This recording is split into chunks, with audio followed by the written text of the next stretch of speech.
Hello friends, Radhe Radhe. आज मैं आपको एक कहानी सुनाऊंगी। शिवपुर नाम का एक गांव था जिसमें दो किसान रहते थे। वह एक दूसरे के बहुत अच्छे दोस्त थे। वह दोनों बहुत अमीर थे। उनके पास 3-3 खेत थे। उनके पास कई गायें भैंसें भी थी। वह उस गांव के सबसे अमीर किसान थे। वह इतने अमीर होने के बावजूद भी खुश नहीं थे। उन्हें इससे भी बहुत ज़्यादा अमीर बनना था।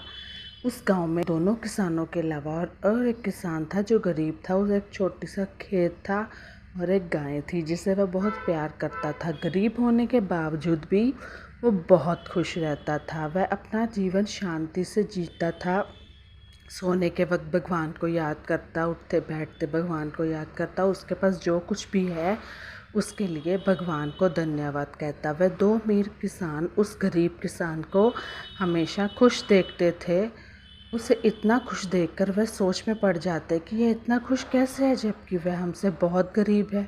उसके पास ज़्यादा धन भी नहीं है, उसके पास हमारी तरह ज़्यादा खेत गाय भैंसे भी नहीं है, तब भी वह इतना खुश कैसे रह सकता है। वह दोनों जब भी उसको मिलते तब उसका मजाक उड़ाते। वह उससे अपने धनवान होने का दिखावा करते, वह उसकी गरीबी का मजाक उड़ाते। फिर भी वह किसान उनको कुछ भी नहीं कहता, क्योंकि उस किसान पर उनका प्रभाव ही नहीं पड़ता। इससे वह अमीर किसान क्रोध में आ जाते। ये कहानी ऐसे चल रही थी कि एक दिन की बात है, उन अमीर किसानों ने उस गरीब किसान को दुखी करने का सोचा। उन्होंने उस गरीब किसान के पास जाकर कहा कि हमें तुम्हारी गाय दे दो, उसके बदले हम तुम्हें 100 चांदी के सिक्के देंगे। उस किसान ने गाय बेचने के लिए मना कर दिया, क्योंकि वह अपनी गाय से बहुत प्रेम करता था। इसलिए वह किसी भी कीमत पर अपनी गाय को बेचना नहीं चाहता था। गाय बेचने के लिए उस गरीब किसान का इनकार अमीर किसानों को पसंद नहीं आया। उन्होंने बदला लेने की ठानी। वह रात को उस गरीब किसान के खेत में गए और सारी फसल जला दी, जिससे वह गरीब किसान के पास धन की कमी हो जाए और वह अपने गाय बेचने पर मजबूर हो जाए। जब वह गरीब किसान सुबह उठा और अपने खेत में गया तो वह अपने खेत की ऐसी दशा देखकर दुख के कारण रोने लगा, बहुत ही उदास हो गया। फिर उसके मन में आया कि उसके पास तो अब धन की कमी है, उसके पास पर्याप्त धन नहीं था अपनी गाय को चारा लाकर खिला सके। बिना खाए पिए गाय मर जाती, इससे अच्छा वह अपनी गाय को बेच दे। इसलिए उसने अपनी गाय को बेचने का तय किया।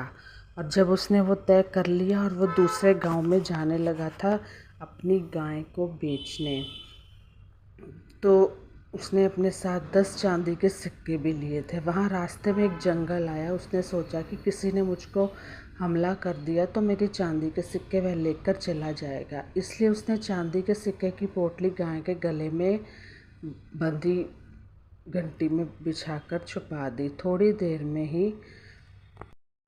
में मुसाफिर करने के बाद वह थक गया। इसलिए उसने एक समय मुसाफिर खाने में यानी कि सराय में आराम करने का सोचा। उसने अपनी गाय को सराय के बाहर बांध दिया। तो सिक्के तो उसकी घंटी में छुपा दिए, वह बांधकर सराय में चला गया। उस गाय की पोटली में एक चांदी का सिक्का गिर गया, जिसे उस सराय के मालिक ने देख लिया।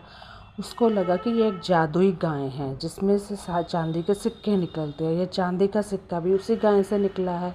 जब वह गरीब किसान आराम कर सराय में से बाहर निकला, तब उस सराय के मालिक ने पूछा कि आप कहाँ से आए हो और कहाँ जा रहे हो, अपना नाम तो बताओ।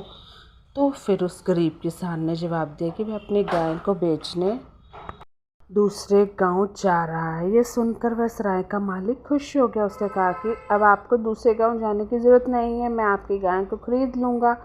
उसने उस किसान को 1000 चांदी के सिक्के दिए और उसे अपनी गाय को देने को कहा। यह मूल्य उस गाय के मूल्य से बहुत अधिक था, तो फिर भी उस किसान ने इसे भगवान का संकेत समझकर उस गाय को सराय के मालिक को दे दिया। वह किसान खुश होकर अपने गांव वापस चला गया। वह अपने घर जाकर बैठकर चांदी के सिक्के गिनने लगा। वह दोनों अमीर किसान और गरीब किसान के पास 1000 चांदी के सिक्के देखकर चौंक गए। उसने उस गरीब किसान से पूछा कि तुम्हारे पास इतने सारे चांदी के सिक्के कैसे आए? तब वह गरीब किसान मुस्कुराते हुए बोला कि उसे गाय के बेचने पर इतने सारे सिक्के मिले हैं और वह इन सिक्कों से बहुत सारी गायें खरीदेगा और उसमें बहुत ज़्यादा धन कमाएगा। उनकी चाल उल्टी पड़ गई। यह जान अमीर किसान और भी दुखी हुए। अब देखो, जो दूसरे को दुख देता है वो कभी भी सुखी नहीं रह सकता। इस कहानी से हमें यही शिक्षा मिलती है। तो कैसी लगी मेरी ये स्टोरी मुझे ज़रूर बताइएगा। Bye bye, take care.